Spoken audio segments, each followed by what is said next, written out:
début des années 80, le sport automobile fit en rallye un bond technologique sans précédent. La qualité des voitures, leur puissance et leur vitesse conduisirent les médias et le grand public à un intérêt grandissant.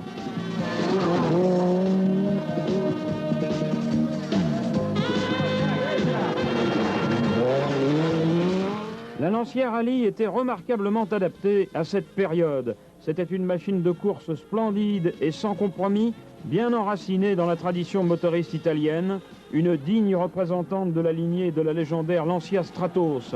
En 1985, la Lancia Martini avait conquis le titre constructeur, mais à Turin, on s'ingéniait déjà à préparer l'avenir.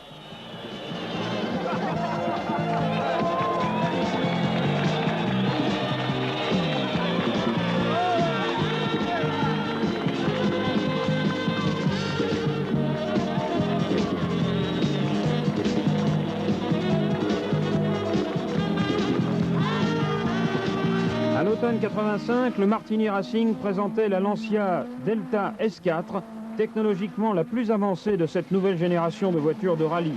Le groupe B devint un champ d'expérimentation illimité pour les techniciens et les nouvelles données transformèrent le visage des rallyes. Cette nouvelle technique s'appuyait sur les moteurs turbo, les compresseurs, les coques légères et les 4 roues motrices, le tout géré par une équipe à l'ambiance amicale qui puise le secret de sa réussite, non pas tant dans l'ingéniosité, l'adresse et l'expérience, que dans les gens eux-mêmes, ouverts, sympathiques et par-dessus tout, italiens.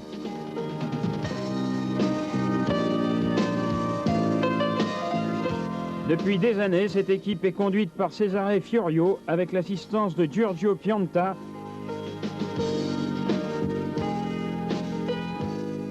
l'incomparable Nini Russo assurant le bon déroulement des opérations.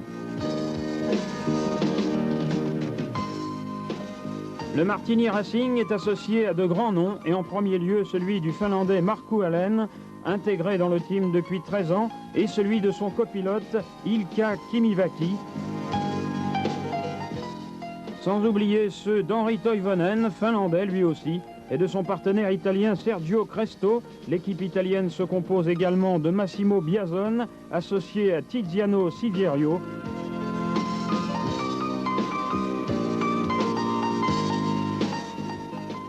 Les nouveaux venus sont les jeunes Suédois Michael Eriksson et Claes Billström.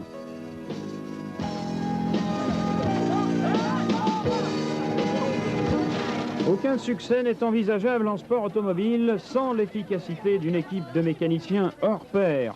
La longue expérience de Lancia Martini a permis de faire émerger nombre de vrais pros, de ces gens qui sont capables de changer un turbo, même porté au rouge, en quelques minutes, et qui plus est, avec enthousiasme. Ce sont eux qui font qu'on ne s'ennuie jamais au Martini Racing.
Le spectacle du groupe B est fascinant, terrifiant et terriblement excitant.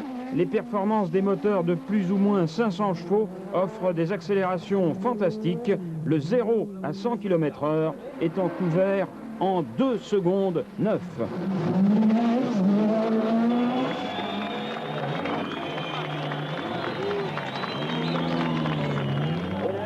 La première mouture de la Delta S4 fut tout de suite un succès.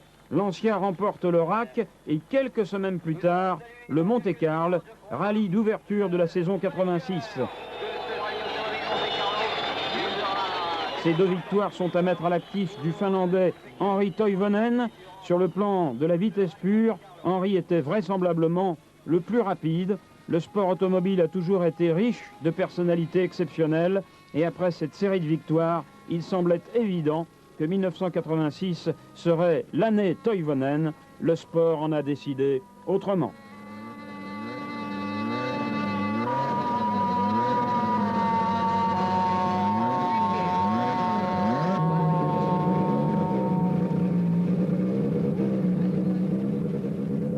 Il n'y a qu'une poignée de pilotes qui puissent réellement exploiter tout le potentiel de ces voitures.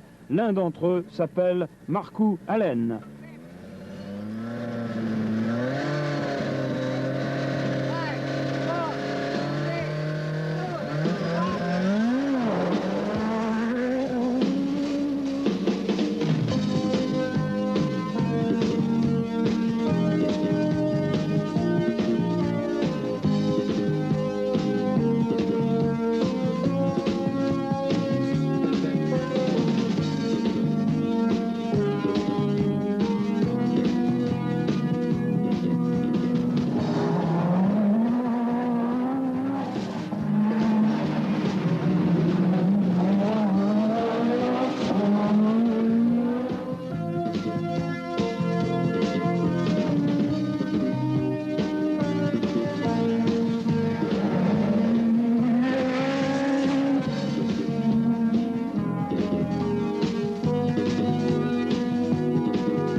Pour être capable de tirer parti de plus de 500 chevaux, il ne suffit pas d'avoir le pied collé à l'accélérateur. Ces voitures réclament une bonne part d'instinct, de talent, d'intelligence et surtout de sensibilité. Markku Alén possède toutes ces qualités et même plus encore.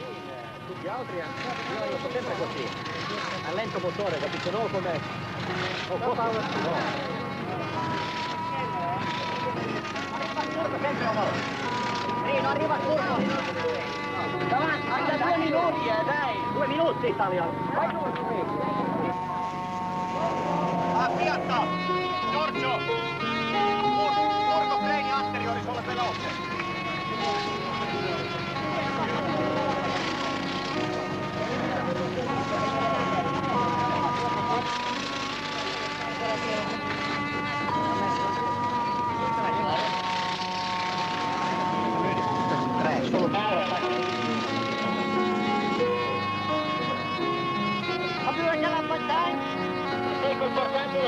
Alén fait partie de la 3e génération des Finlandais volants et après 13 ans passés aux côtés d'une équipe italienne, il a acquis un tempérament méditerranéen. Il fait partie des gens qu'il est agréable de voir et d'entendre. Il est tout à fait à l'image d'un moteur turbo. Il combine intelligence technique, esprit de combativité et goût de l'acrobatie derrière un volant.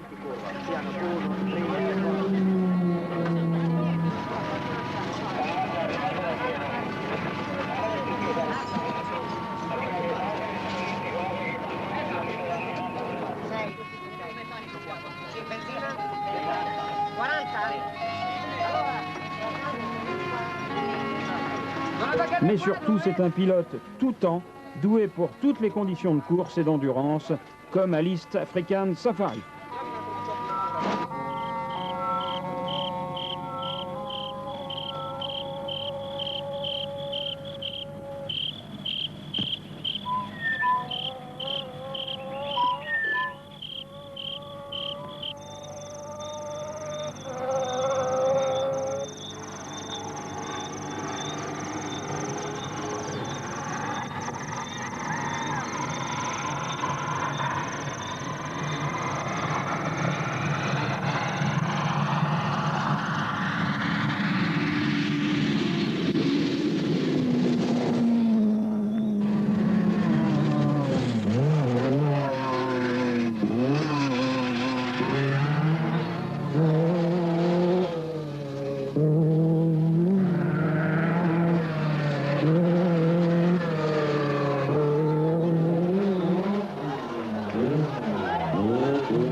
sont un fascinant mélange de défis et de solutions, quelles que soient les conditions, bitume, terre, boue, verglas et neige, nuit et jour, chaud et froid, sprint ou endurance.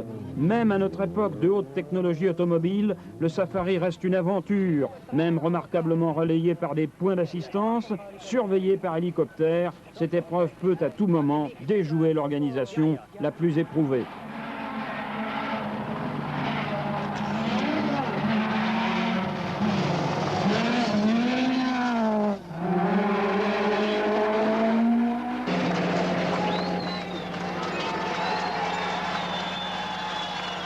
Le Safari 86 marque la dernière apparition de la Lancia de rallye.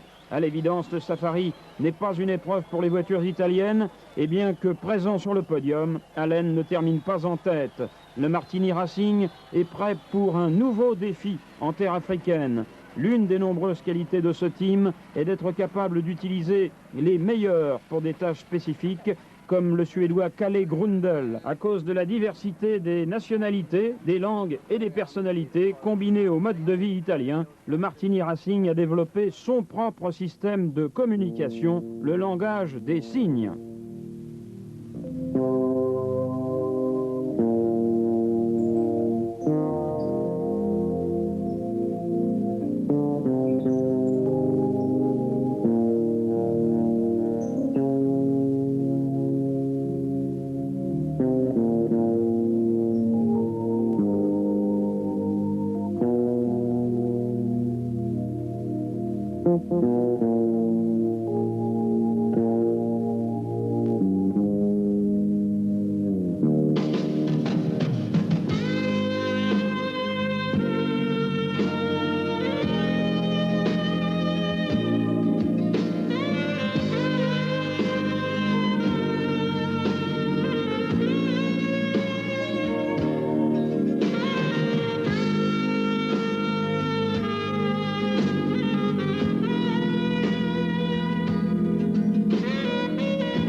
Aujourd'hui, les rallyes attirent un public qui se compte par millions. L'explication de cet engouement réside sans doute dans la tension existant entre la sophistication de la technologie et sa maîtrise. Regarder passer Marco Allen et les autres provoque une réelle exaltation.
rallyes sont un magnifique terrain d'investigation pour les gens et pour les idées nouvelles, ce qui convient parfaitement à Martini et à Lancia, et tout naturellement, Martini a l'intention de poursuivre ce défi dans le futur.